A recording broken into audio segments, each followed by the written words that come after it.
hottest selling items this Christmas are flying off the shelves. But are these the toys you want your kids playing with? I would rather him stay a little bit away from all the video games especially, and Nintendo games full of violence. That really I don't like. I mean, who can forget these? They just don't make toys like this anymore. There is an alternative to the high-priced electronic gadgets. Second-hand toys, or previously enjoyed as we call them, you can get a lot more for your money, plus they're already ready to play with. Vintage toys were made to last. Most were made by hand and not mass-produced, and they were made with higher quality materials. This is just cheap plastic. Like, already it's falling apart. It's never been out of the box yet, and it's just so cheaply made. I'm sure this will last about a couple days before it goes in the garbage. How old is that? This one's brand new. It's from Taiwan. The newer ones, it's almost as if they were made to lose pieces and buy more. They're mass-produced. They're cheaply made. They're made to look good. Actually, the boxes look nicer than most of the toys, and a week later they're busted or they're in the garbage can. Whereas the older toys, you're not going to throw a Lionel train in the garbage. You're going to play with it, put it back in the box, and just put it away because you know it's a nice piece. More and more parents are turning to the toys they loved when they were children. I used to have a similar train, and the rail tracks, it was just a simple circle, but I loved that toy. A lot of parents are of the mind they'll buy one to put away and one to allow them to play with. And a lot of the old cartoons and action series are now being rerun on television, so the younger generation get it. A lot of the kids, especially the younger ones, like to say, hey, I've got a toy that's older than me. And that's quite collectible. It's those kind of hands-on thing and the use of their imagination, whereas you're not glued to the TV or stuck on the computer. They're actually getting something out of it. Something to consider when you fill your Christmas wish list this year. Brian Salvatore on TV News, Hamilton.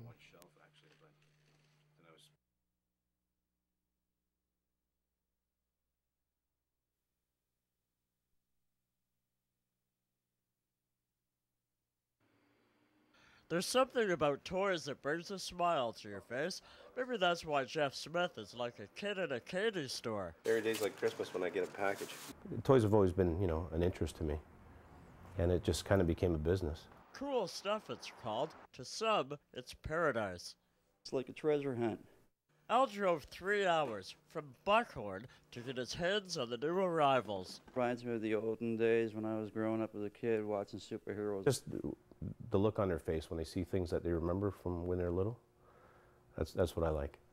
One of the first things I remember was the Meagle Planet of the Apes figures back in the 70s, and I still have my collection right now. Yeah, I'm still in my first childhood myself, so I think hopefully I'll never grow up totally. And even though Jeff is surrounded by all of these toys, he realizes that life isn't just fun and games. Morning, cool stuff. Jeff and his partner are foster parents. We have right now a 2-year-old, a 3-year-old, and 2 5-year-olds, and then our 9-year-old adopted son. A busy house, I would guess, but Jeff says he's prepared. I was a child and youth worker for 20 years, and so I'm still using some of those skills, with the kids, because some of the kids that we have are special needs, fetal alcohol syndrome, attention deficit disorder. Believe it or not, being a foster parent wasn't enough. That's where his soon-to-be wife Betty comes in. This basement room is Betty's 10-year-long dream. It's just all about giving and taking and sharing with the community. The goal is to make clothes available to kids who need them, free. Kool Closet, it's called. You're not the totality of what you're wearing, obviously not. It's what's inside. However, if you can put something on that makes you feel good, you're going to feel good and act better out in the community. Betty volunteers, even plays the clown sometimes. She and Jeff will be married next fall. The clown lady falls in love with this toy store guy. It's amazing. And so's their story. It's a lot of fun here, and it's, it's like the saying goes, if you find something that you love to do, it's never work. Cool stuff in Steelstown.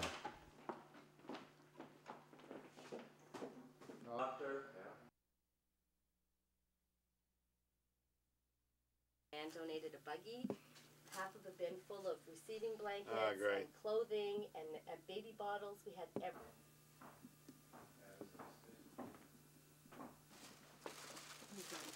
Hi, Bess. How are you? Thank you so much.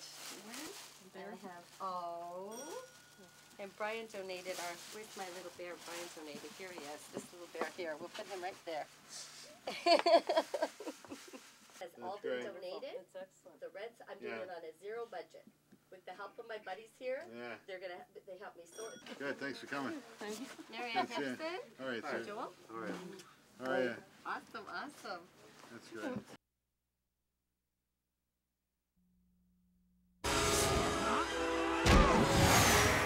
This is Peter Parker's alter ego, and this is Peter Parker's merchandise. It's something movie makers hope will help to spin the entire Spider-Man experience into a multi-million-dollar success. Stores like Big B Comics have had Spider-Man clinging to their walls for weeks, anticipating the movie's release. They don't expect he'll be hanging around for long. It has always been a really big seller for us and most comic stores in general. But having the movie come out with high expectations like it has, I think it's really, really helped. Jeff Smith of Kool Stuff says he can't keep up with demand for his vintage Spider-Man toys. I've been getting calls almost every day, and what I've got left here is absolutely what I have left. Interest in the Spider-Man stuff has gone right through the roof. They want it all: action figures, buttons, cards, and comic books. And they'll pay almost anything. These old comics run about $250.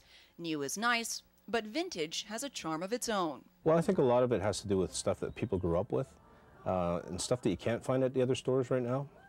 Like this bank here would be from the late 70s. The Spider-Man I got hanging up here, little mascot, he's from 1975. So that kind of thing that you don't normally find anywhere else. And collectors say the real appeal of this superhero has nothing to do with superpowers. Where he was the typical teenage high school student having troubles with his love life, keeping his marks at school and stuff like that. So when kids actually read it, they could say, you know, I went through the same thing as he did. The everyday appeal of the world's greatest web slinger snares plenty of fans as well as foes. Maria Hayes, CH News, wow. Hamilton. Great reflexes.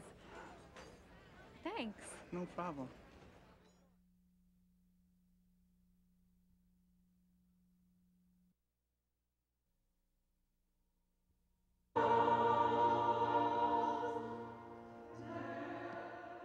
Nearly 5 million Canadians say they have no religion.